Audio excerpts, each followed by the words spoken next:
Welcome back to the deep dive. We are here to take the stack of sources you provided, your articles, your research, your historical notes, and really extract the most important nuggets of knowledge and insight. Exactly. For this deep dive, we are stepping back over 2,500 years into a period of, well, just dramatic political transformation. Today, we are undertaking a really meticulous, detailed exploration of the 6th century BC on the Indian subcontinent.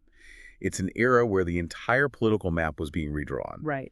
So our mission really is to analyze the rise of India's first large territorial states. We're going to focus specifically on the eventual and what really seems like the inevitable dominance of the Magadh Empire. And we're going to treat your source material like a comprehensive text, right? Yeah. We're going line by line to understand exactly how this all happened. Precisely. How a regional kingdom built the foundational engine for India's first great empire. I love that approach. We're going to go through this piece by piece, starting with the technological spark that really ignited this whole transformation. Okay, let's unpack this critical turning point. The text begins. From the 6th century BC onwards, the widespread use of iron in eastern Uttar Pradesh and western Bihar created conditions for the formation of large territorial states.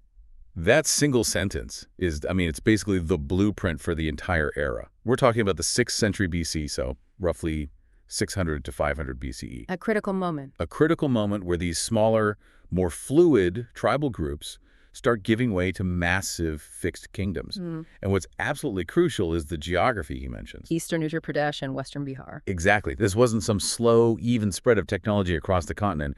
The widespread, pervasive use of iron and all the political consequences, it took root here first. But wait, why that specific geography? I mean, if iron was known, why did it become so transformative right there before the older power centers further west? That is the fundamental connection. You have to picture the land. It's wet, it's dense, it's heavily forested. So older tools wouldn't cut it? Not at all. The older tools were mostly copper and bronze. They just struggled with the heavy clay soil and the dense jungles of the Gangetic Plain. Iron changed everything. How so? Well, two things at once. First, you get better, harder axes for clearing that jungle. And second, you get stronger, heavier plows that could break that deep, wet alluvial soil. So Magadh and its neighbors were just perfectly positioned to take advantage of this.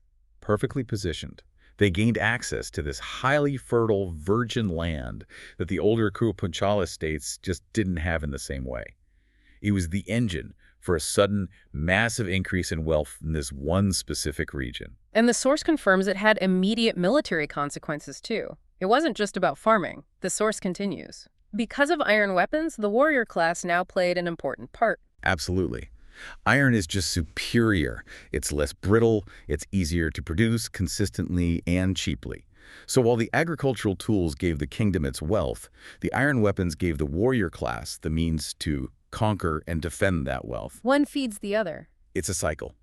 Better equipped soldiers are one side of the coin, but the other side, the really transformative side, is that economic revolution powered by farming. Right, because the text links this tech advancement directly to economic output. It says, the new agricultural tools and implements enabled the peasants to produce far more foodstuffs than they required for consumption. And that concept, the surplus product, that is the single most important factor in state formation, anywhere, ancient or modern. When you only have enough to feed your family, you don't have a state. You can't, but when you produce an excess, that surplus becomes collectible. And the sources are very clear about how that worked. The text notes that this extra product could be collected by the princes to meet their military and administrative needs. Exactly. Without that consistent collectible surplus, you just can't afford a standing army. An army that isn't farming its own food, but is always ready to go. And you can't pay administrators either. Or build forts or roads or anything. That surplus product is the tax base. It funds everything from expansionist wars to, royal luxury. And that economic shift naturally leads to urbanization, the growth of non-agricultural centers. The next point confirms this. The surplus could also be made available to the towns which had sprung up in the 6th century BC. If you connect the dots, the rise of towns is directly dependent on that agricultural land being productive enough to feed thousands of non-farmers. The artisans, the traders. Priests, administrative staff, everyone living within the city walls. The cycle is crystal clear. Iron leads to better farming leads to surplus, and that surplus leads to towns and specialized armies. This is the foundation of the second urbanization in India.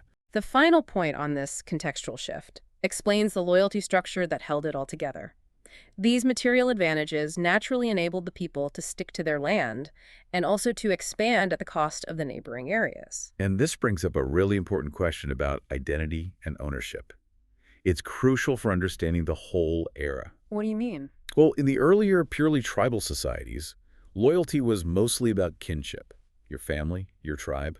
You might be nomadic or semi-nomadic. But now the land itself is the prize. Exactly. When you invest iron technology into a fixed plot of fertile land and you're reaping this huge quantifiable surplus, suddenly the territory becomes far more valuable than your nomadic tribal identity. The source really emphasizes this shift. It contrasts the two concepts. The rise of large states with towns as their base of operations strengthened the territorial idea. People owed strong allegiance to the Janapada or the territory to which they belonged, and not to the Jana or the tribe to which they belonged. Let's spend a second on those terms, because this shift from Jana to Janapada is the intellectual core of this whole transformation. Okay. Jana just means people or tribe. So your identity is rooted in kinship, in shared ancestry. But Janapada, that means the foot of the tribe, or the territory where the tribe settles. So where you lived became more important than who your ancestors were. It's a monumental shift. Yeah. Practically speaking, the state wasn't just a collection of related people anymore. It was a specific piece of land that generated wealth. The king's power became fixed to the soil. And if the state can protect your farm, which is now incredibly productive thanks to those iron tools, your loyalty shifts. Precisely. It shifts from the, maybe unstable tribe to the fixed administrative power that controls and defends that incredibly valuable territory, the Janapada. This territorial concept is the foundation Magadh built its entire empire on. So we've established the context iron, surplus, and territorial identity. Now we move into the actual political landscape of the 6th century BC. The source calls these new large units the Mahajanapadas. In the age of the Buddha, we find 16 large states called Mahajanapadas. They were mostly situated north of the Vindhyas and extended from the northwest frontier to Bihar. Mahajanapada, it literally translates to great realm or great territorial foot. And the scale is just astounding. You're talking about a stretch from modern Pakistan or Afghanistan all the way across the Gangetic Plain to Bihar. And it's all happening during the Buddha's lifetime. Which is so important. These intense political power struggles were the backdrop, the social and political world in which Gautama Buddha lived and preached. Okay, so let's slow down and do a kind of geographical survey, moving from east to west, looking at the major rivals that Magadha had to overcome. Beginning from the east, we hear of the Kingdom of Anga, which covered the modern districts of Munger and Bhagopur. It had its capital at Champa, which shows signs of habitation in the 6th century BC. So Anga is in modern East Bihar. It's Magadha's immediate neighbor. And its capital, Champa, is identified as a significant early urban center, confirming that large-scale settlement was happening right in that critical 6th century BC window. It was a proper state, not just a village. And the text gives us a fascinating detail about Champa's early defense.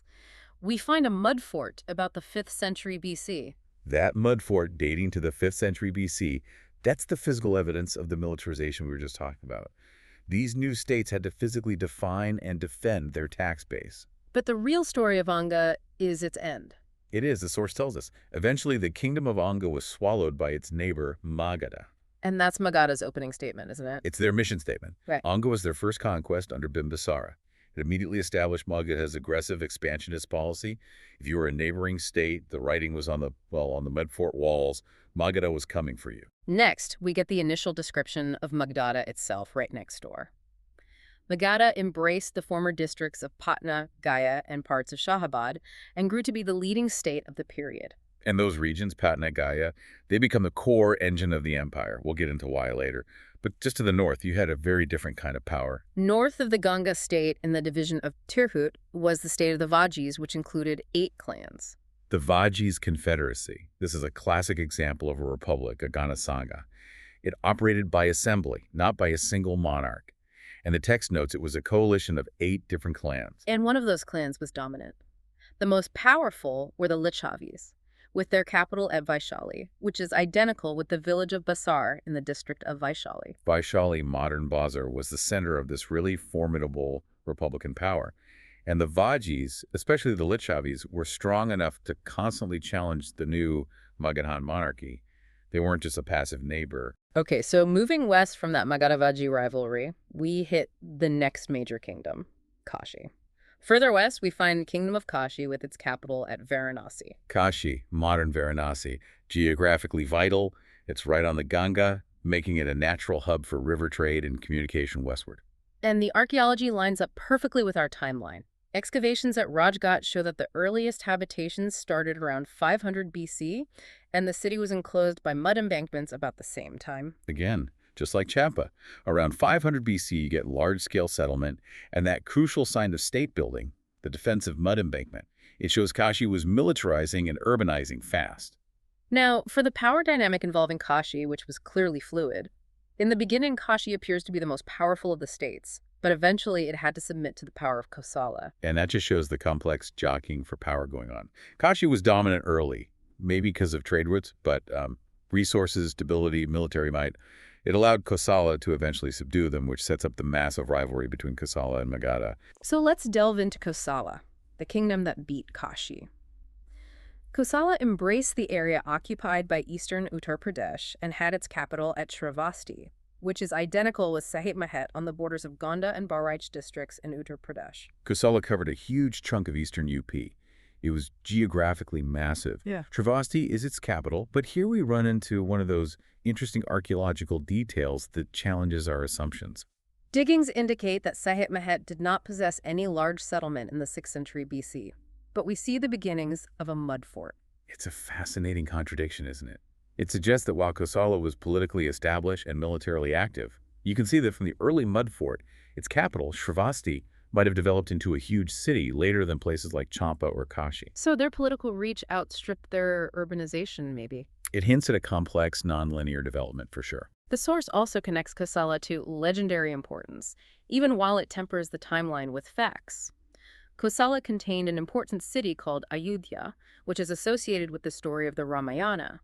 But excavations show that it was not settled on any scale before the 5th century BC.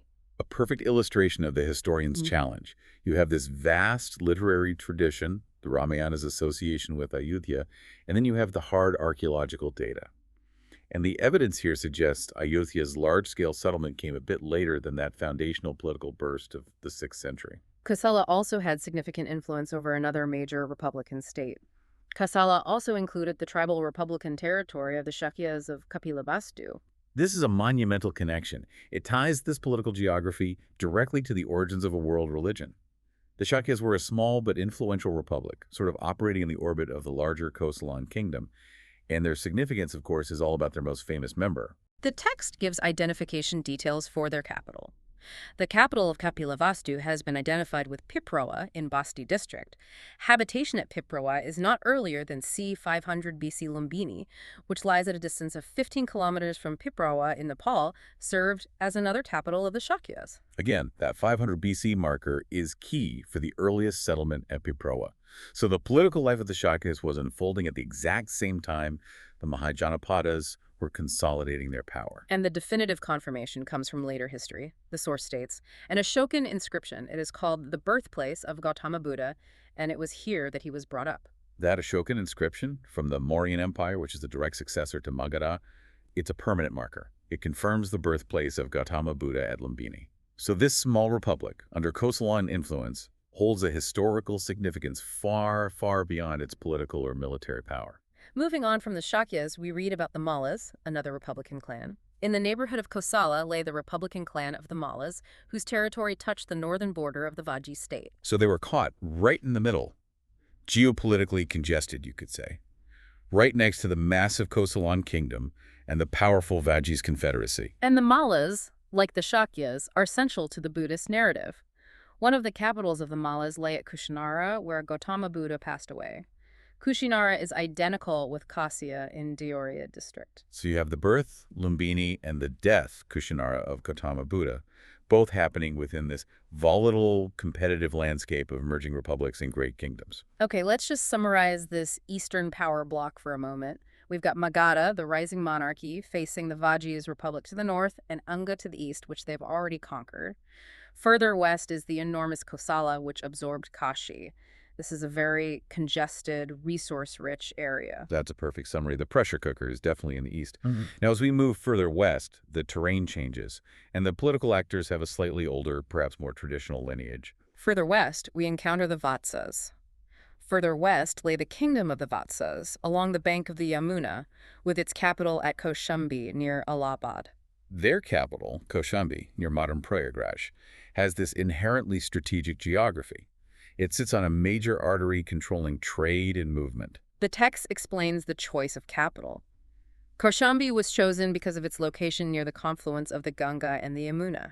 That confluence is a nexus, a prime location for defense, for controlling river routes, and for collecting tolls on trade flowing east and west.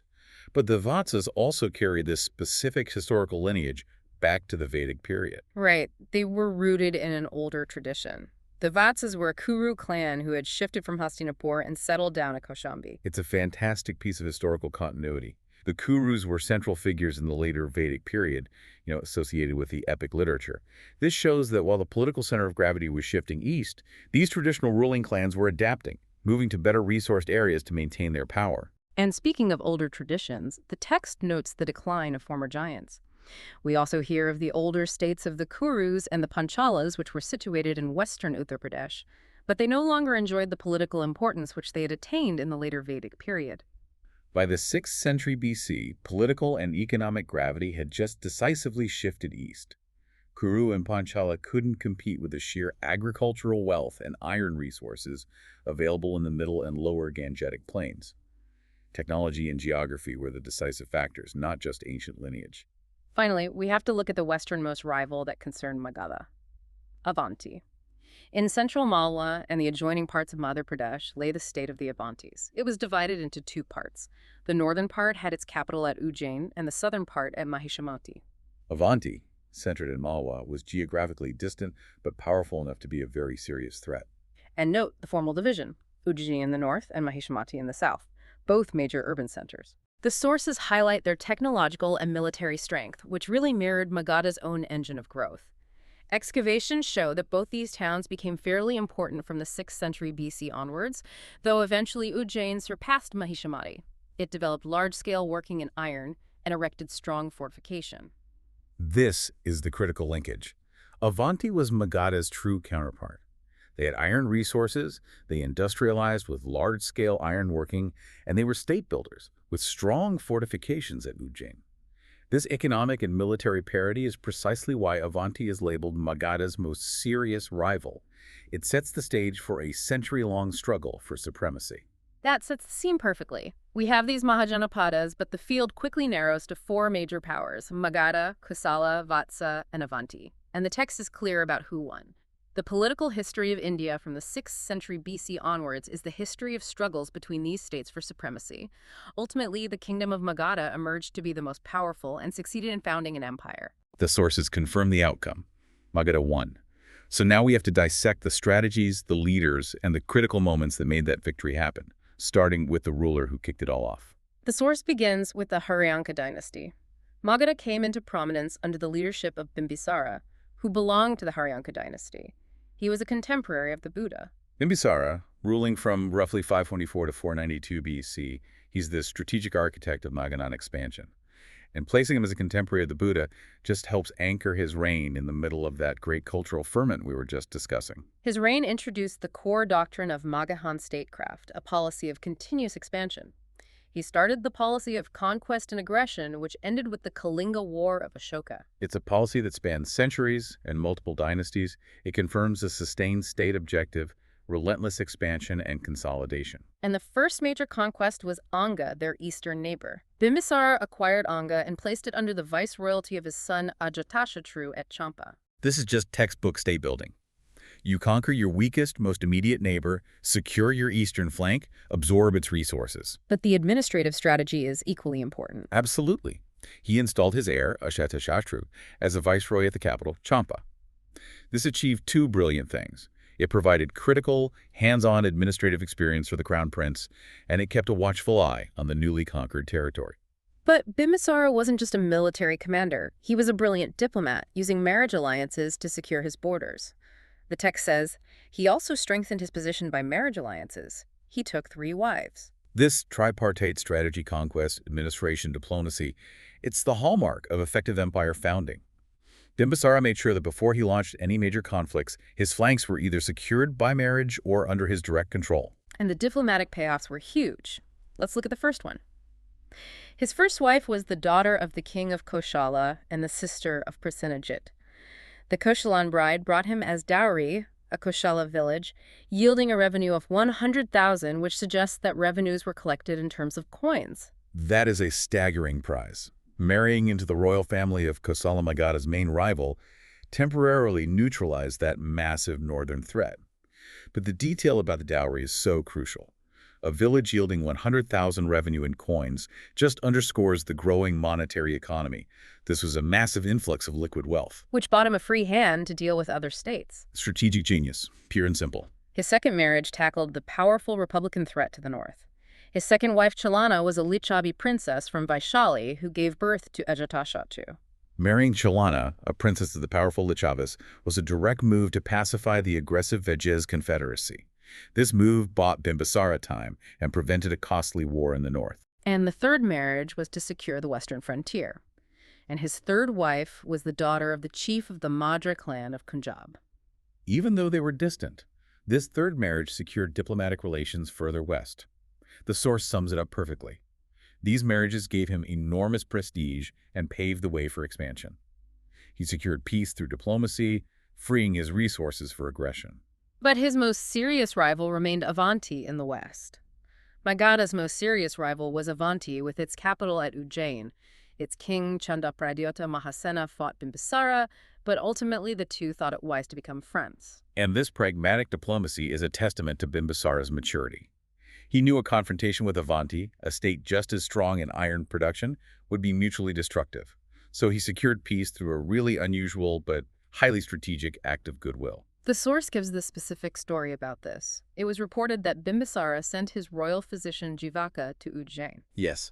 The detail about King Pradyota suffering from jaundice and Bimbisara sending his famous royal physician Jivaka that cements the friendship. Jivaka's mission wasn't just medical, it was a demonstration of Bimbisara's cultural influence. He used soft power to maintain peace with his strongest rival. The result of all this was supremacy. Bimbisara made Magadha the paramount power in the 6th century BC. His kingdom is said to have consisted of 80,000 villages, which is a conventional number. Even if it's a conventional number, 80,000 villages conveys the sheer scale of the control and the resource base he achieved. Bimbisara turned Magadha into the regional heavyweight, ready for the next phase of, well, brutal expansion under his son. And the text moves right on to him. Bimbisara ruled for 52 years, roughly from 544 BC to 492 BC. He was succeeded by his son Ajatashatru, 492-460 BC. Ajatashatru killed his father and seized the throne. This is the dramatic inflection point. That act of parricide killing one's own father is recorded in the chronicles, and it immediately sets this dark, ruthless tone for Ajatashatru's entire reign. It shows the rise of this empire was not benevolent. It was built on brutal ambition. Ajatashatru's military agenda was relentless. He fought 2 wars and made preparations for the third.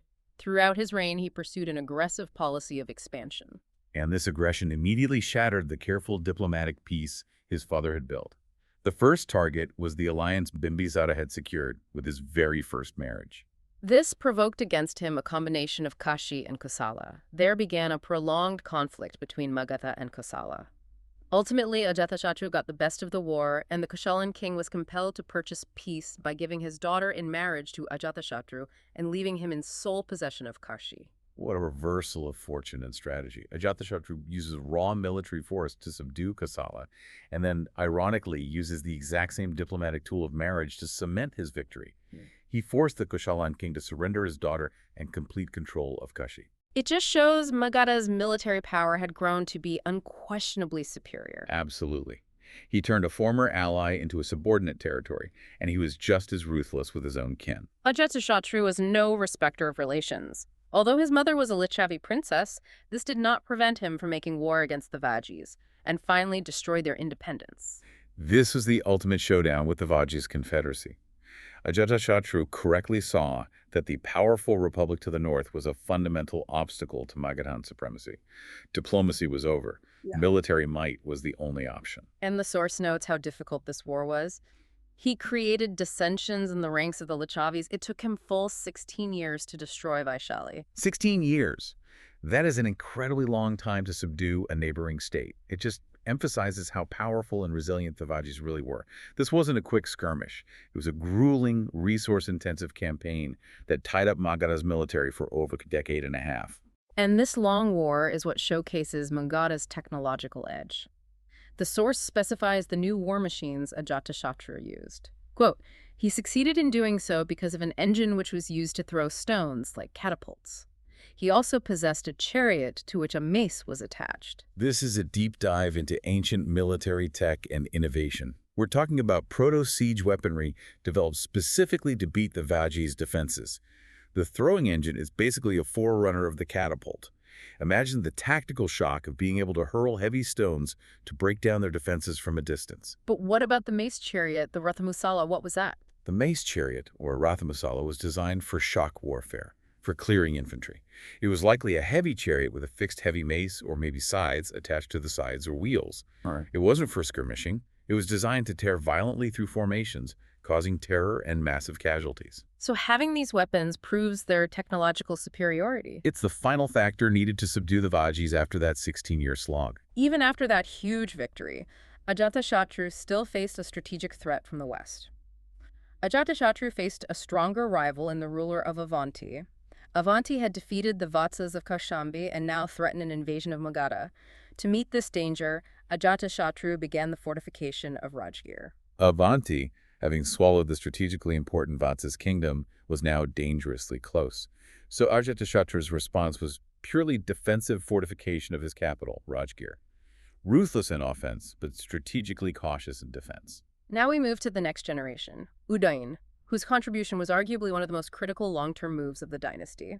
Udayan, 444-424 BC, his reign is important because he built the fort upon the confluence of the Ganga and Sun at Patna. This is the moment Pataliputra modern Patna is founded. Udayan recognized that Rajgir, while defensible, was becoming too peripheral as the empire expanded. He needed a new, central, and easily defensible capital. A move driven by the empire's expansion. This was done because Patna lay in the center of the Magadhan kingdom, which now extended from the Himalayas in the north to the hills of Chotanagpur in the south. By moving the capital to the confluence of the Ganga and Sun, Udayan put the administrative center right in the heart of the newly expanded empire. The strategic advantage of Pataliputra, which would become the heart of the Mauryan Empire, was cemented right here. After Udayan, we move quickly through the Shishunagas, but their achievement was monumental.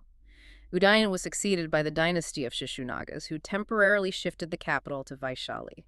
Their greatest achievement was the destruction of the power of Avanti with its capital Ujjain. The temporary capital shifts was maybe to integrate the north, but the real historical significance is that campaign against Avanti. The source emphasizes it. This brought to an end the 100-year-old rivalry between Magadha and Avanti. From now onwards, Avanti became a part of the Magadhan Empire and continued to be so till the end of the Maurya rule. This is the moment Magadha achieved complete regional dominance. By defeating Avanti, the Shishunagas eliminated Magadha's only technological and military peer, permanently securing their western flank. And finally, we reached the Nandas, the dynasty right before the Mauryas, who took Magadhan power to its absolute peak.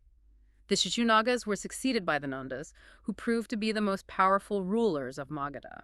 The Nandas are just synonymous with immense wealth and military might. They represented the fully realized potential of everything the Haryankas and Shishunagas had built. Their power was formalized in a title and conquest. The Nandas added to the Magadhan power by conquering Kalinga. He is claimed to be Ekarat, the sole sovereign who destroyed all the other ruling princes. Ekarat. It's a title that means undisputed sovereignty, the sole ruler. And their conquest of Kalinga, modern Odisha, was a major expansion to the eastern coast. The most compelling evidence of their power comes from external sources, specifically during Alexander the Great's invasion. They were great rulers that Alexander, who invaded Punjab at that time, did not dare to move towards the east. It's one of the most phenomenal historical crossover moments. Alexander's armies, victorious all the way from Greece, get to the Indus. But when they hear about the reputation and sheer size of the Nanda Empire, They refused to go further. And the source gives us the terrifying figures they were facing. They were fabulously rich and enormously powerful. It is said that they maintained 200,000 infantry, 60,000 cavalry, and 3,000 to 6,000 elephants. That Nanda military, upwards of 260,000 professional soldiers plus 6,000 war elephants, is staggering. But that scale immediately brings us back to the economic foundation we discussed at the very beginning. Right. The source reinforces that link. Such a huge army could be maintained only through an effective taxation system. Exactly. The Nanda army is the ultimate payoff of the iron technology and the agricultural surplus that Bimbisara started exploiting 150 years earlier. You need a centralized, ruthlessly efficient taxation system to maintain an army that big. But despite their immense power, their reign ended due to unpopularity. The later Nandas turned out to be weak and unpopular. Their rule in Magadha was supplanted by that of the Maurya dynasty, under which the Magadh Empire reached the apex of glory. So the Nandas provided the immense wealth, the vast territory, and the military infrastructure. But their political failings allowed Chandragupta Maurya to seize power. Maurya inherited an already massive, sophisticated, and centralized state ready-made for his empire. Now that we've traced the history of Magadha's rise through its rulers, we have to spend some time on the structural advantages. The deeper, non-human factors that ensured Magadha's success where giants like Kosala and Avanti failed. This is where we move from the history of kings to the history of infrastructure, geography, and resources. These underlying factors were Magadha's ace in the hole no matter who was ruling. The first factor listed is leadership continuity. The march of the Magadh Empire is like the march of the Iranian Empire during the same period. The formation of the largest state in India during this period was the work of several enterprising and ambitious rulers, such as Bimbisara, Ajatashatru, and Mahapadma Nanda. The comparison to the Iranian Achaemenid Empire is so apt. It emphasizes that empire building needs sustained, continuous effort. The continuity through the Haryankas and into the Nandas meant every generation pursued the same core goal: expansion and consolidation using foul and fair means. That's extremely rare in history. The second, and maybe the most defining factor, ties right back to our opening discussion: resources. Magadha enjoyed an advantageous geographical position in the Age of Iron because the richest iron deposits were situated not far away from Rajgir, the earliest capital of Magadha. This is the single most critical structural advantage. Proximity to iron ore deposits, likely in eastern Madhya Pradesh, and modern Jharkhand meant Magadha had immediate, easy access to the primary resource defining the whole era. And the sources are explicit about what that meant. The ready availability of the rich iron ores in the neighborhood enabled the Magadhan princes to equip themselves with effective weapons, which were not easily available to their rivals. Superior weaponry, consistently produced, cheaply acquired. That's the ultimate force multiplier. While Avanti also worked iron, Magadha's access seems to have been superior or more consistent. They could afford to arm massive forces better than anyone else. Next, let's talk about the strategic genius of their capitals. The two capitals of Magadha, the first at Rajgir and the second at Pataliputra, were situated at very strategic points. Let's detail the defenses. Rajgir, the earliest capital, was just naturally defensible. The earliest capital of Magadha was at Rajgir, which was called Girivraja at that time. It was surrounded by 5 hills, the openings in which were closed by stone walls on all sides. This made Rajgir impregnable. In an era before heavy siege engines were common, and even with Ajatashatru's new Tekka fort, surrounded by 5 massive hills and protected by stone walls, was basically impossible to storm. It gave the Haryanka dynasty a supremely secure base to launch their campaigns from. And the later capital, Pataliputra, offered a different but equally powerful kind of security water defense.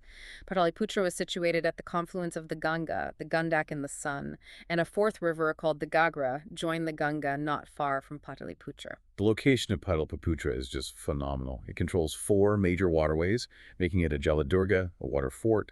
This combination of rivers made it incredibly difficult to attack by land. The text reinforces this. The position of Patna itself was rendered invulnerable because of its being surrounded by rivers on almost all sides. Pataliputra, therefore, was a true water fort, Jaladurga. And Pataliputra didn't just defend itself with rivers, it controlled the whole regional supply chain. These rivers made communication and transport of goods and armies so much more efficient than land travel. It was like controlling 4 major interstate highways while having a massive natural moat. The next advantage ties critically back to the surplus we talked about at the start: agricultural prosperity. Magadh lay at the center of the Middle Gangetic Plain. The alluvium, once cleared of the jungles, proved immensely fertile. Because of heavy rainfall, the area could be made productive even without irrigation. The sheer fertility of the Middle Gangetic Plain, plus heavy, reliable rainfall, meant reliable, large harvests without relying on complex, expensive irrigation. This guaranteed a steady, predictable flow of surplus product into the state treasury year after year. And the specific crop mentioned is crucial for its yield. The country produced varieties of paddy. Paddy, or rice, cultivation provides a significantly higher caloric yield per acre than wheat or barley. This higher yield meant greater surplus could be extracted as taxes, providing the enormous revenue needed to feed the Nanda's massive army. Now to the unique military specialization that gave Magadh a terrifying tactical edge: war elephants. Magadh enjoyed a special advantage in military organization. It was Magadh which first used elephants on a large scale in its wars against its neighbors. The large-scale use of war elephants was a unique and decisive tactical advantage. The eastern region, being heavily forested and closer to elephant habitats, could supply and maintain these massive animals easily. The sources say the Nandas had up to 6,000 elephants. What was the tactical impact of an elephant corps that large? How did that change warfare? Well, they functioned as ancient living tanks. First, immense shock warfare. They could break enemy formations and terrify opposing cavalry. Second, they provided crucial mobility in that difficult eastern terrain. The text notes they could be used in storming fortresses and marching over marshy and other areas lacking roads. It was a logistical and tactical advantage their rivals just couldn't match. The final factor is sociological. The unorthodox character of Magadhan society. A non-material advantage. We may refer to the unorthodox character of the Magadhan society. It was inhabited by the Kiratas and Magadhas, who were held in low esteem by the orthodox Brahmanas. This is a powerful, subtle reason for their success. The traditional conservative Vedic influence was centered further west in the Kuru Panchala regions. Magadh, being geographically and culturally distant, was seen as less pure or less orthodox. So the implication is that this lack of rigidity allowed for greater social and political experimentation, the source states, but it underwent a happy racial admixture on account of the advent of the Vedic people. Because Magadhan society was less constrained by rigid orthodox Brahmanical rules, the rulers were more flexible.